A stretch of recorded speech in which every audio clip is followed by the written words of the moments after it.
Welcome to another district anesthesia education presentation. Today I'm going to be looking at troubleshooting obstetric spinal anesthesia, and I'm going to specifically cover problems that keep coming up when people ask me about the issues they're having in district hospitals. I'm going to be aiming it at occasional anaesthetists, district hospital doctors, people who do anesthesia not regularly, but maybe infrequently.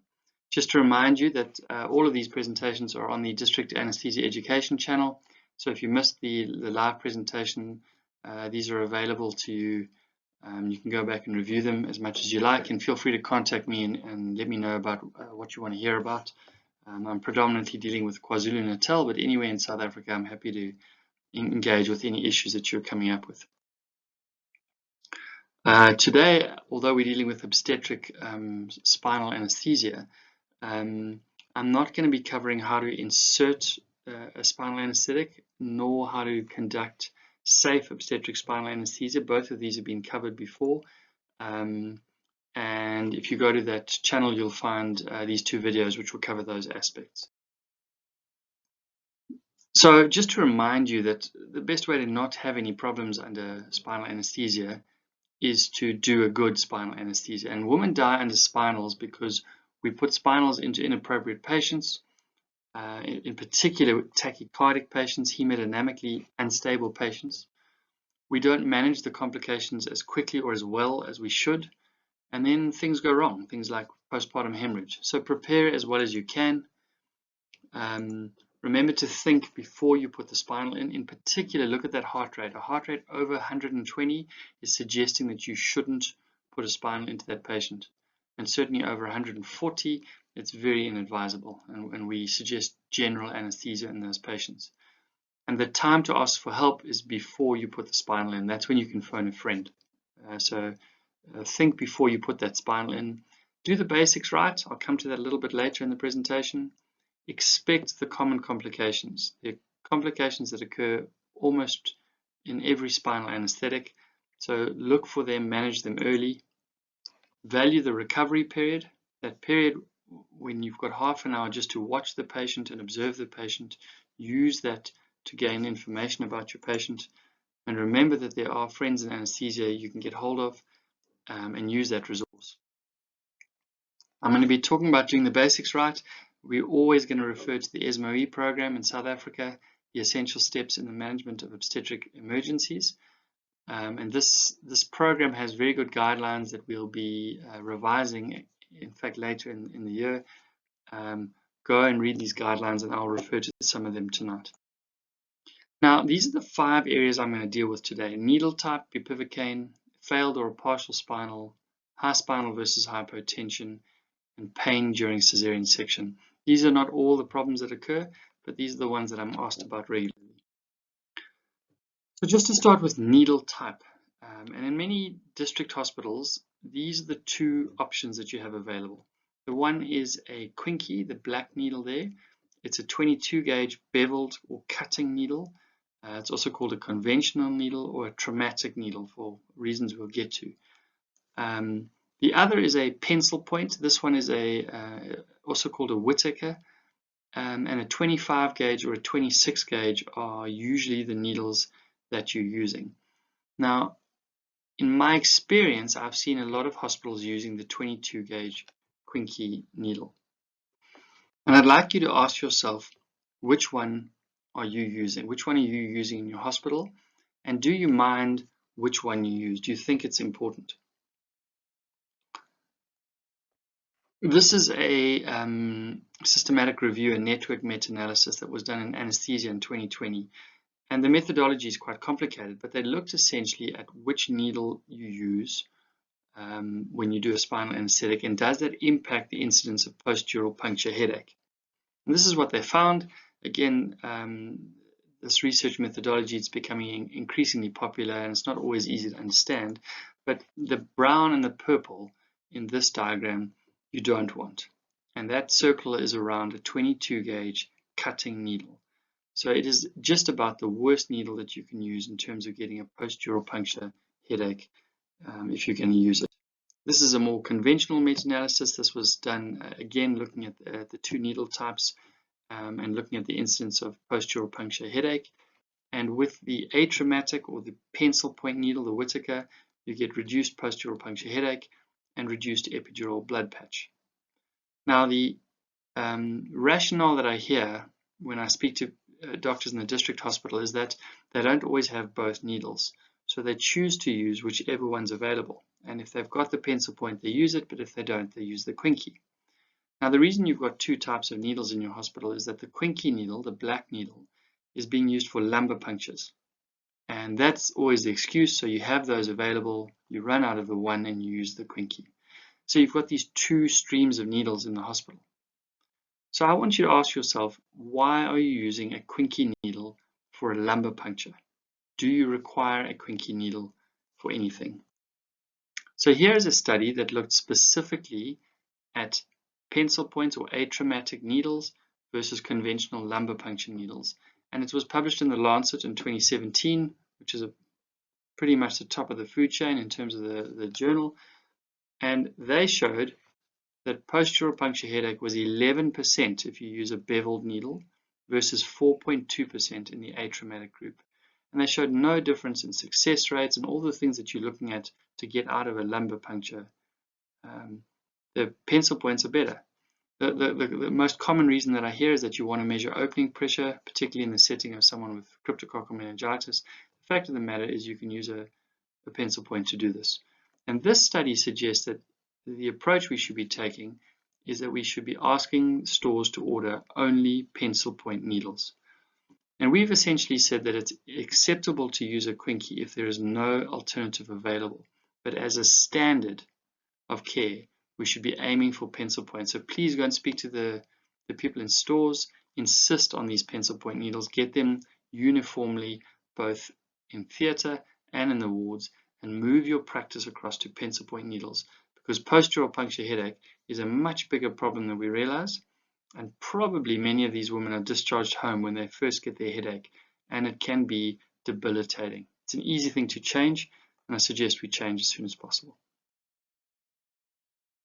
All right, the second concern that we're going to raise is around bupivacaine.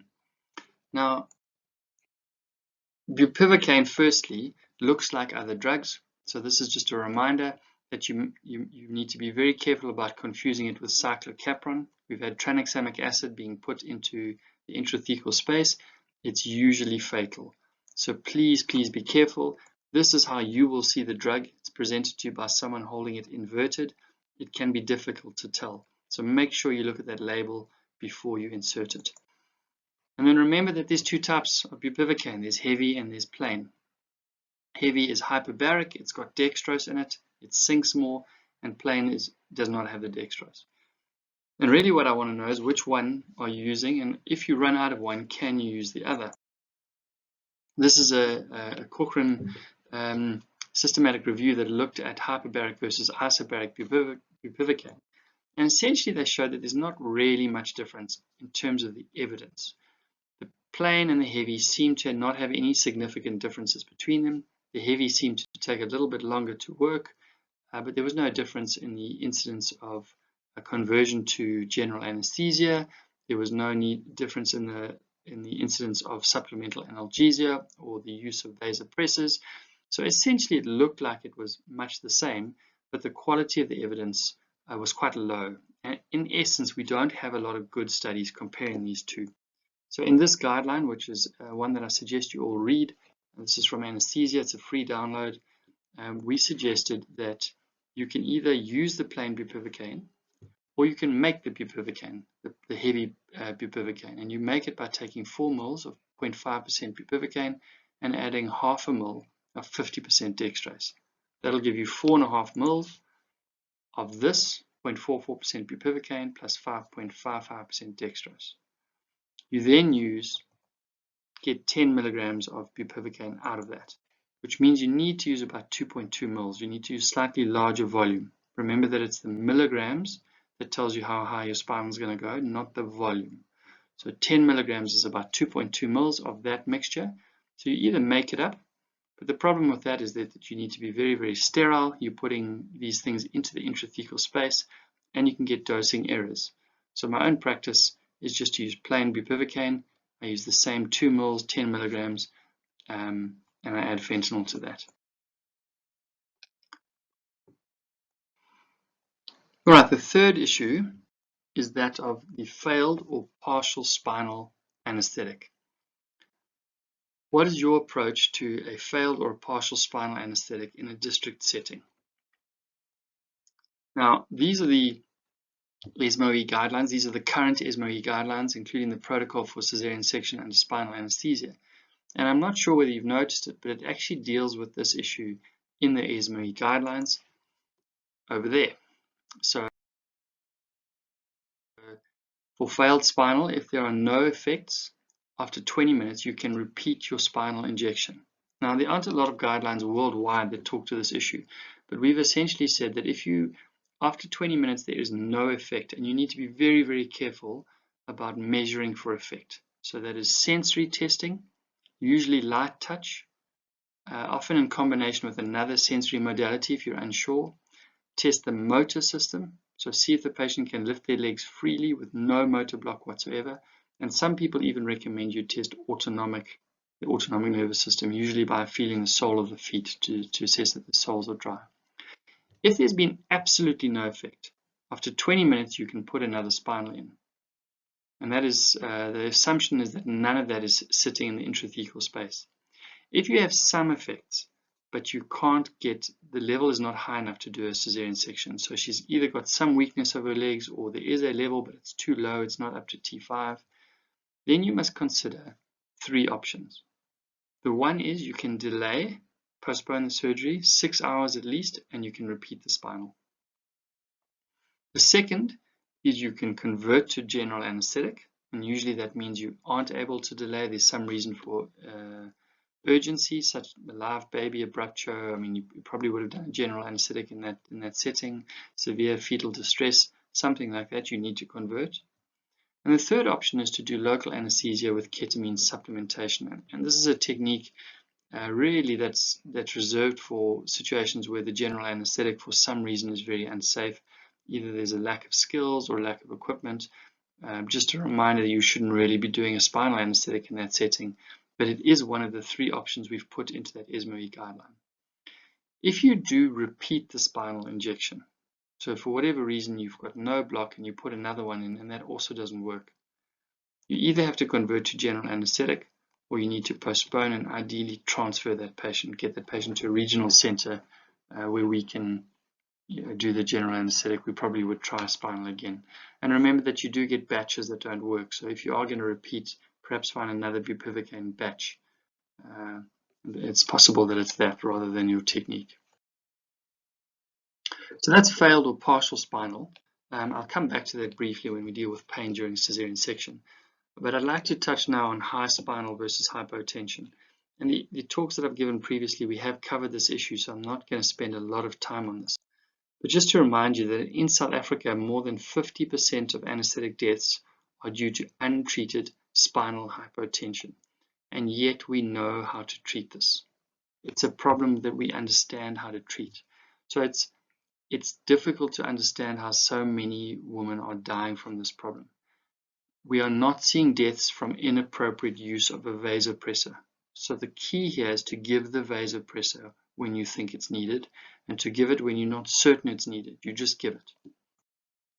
Now, this is a graph taken from data from our unit, and it's essentially the suggestion is that half of your patients will drop their systolic blood pressure below 100, a third below 90, and 20% will drop their systolic blood pressures below 80. Now remember that the guidelines suggest you should treat at anywhere below 90% of the baseline. So the patient comes into theatre, you take a blood pressure, that is the baseline blood pressure, not the one from the ward, the one in theatre. If the blood pressure is 110, you must treat to 90% of that blood pressure, so you must keep it over 100, something to that effect. And you should get a feeling for what that baseline is, and you should target high blood pressures. That will prevent complications related to low blood pressure, in particular nausea and vomiting, but it will also prevent those scary situations that can be peri-arrest situations. So, What do I suggest you do? You must give a vasopressor. That vasopressor is either ephedrine, 5 to 10 milligrams, or phenylephrine, 50 to 100 micrograms. Or if you've got one of the other ones like metaraminol or etilephrine, one of those drugs, you can use that as well. But pick one of those. Usually it's ephedrine or phenylephrine in our setting. If you've got both, we suggest you give phenylephrine preferentially unless the heart rate is low. If the heart rate's below 60, consider using ephedrine as your primary. Now, I just want to say this again, we're not losing mothers to giving too much of these vasopressors as long as you've got those doses right. So you should be aggressive, you should be on your toes, not filling in a yellow form after the spinal goes in, and you should act early. And if the blood pressure is just continually cycling, give the vasopressor. It often means the blood pressure is low.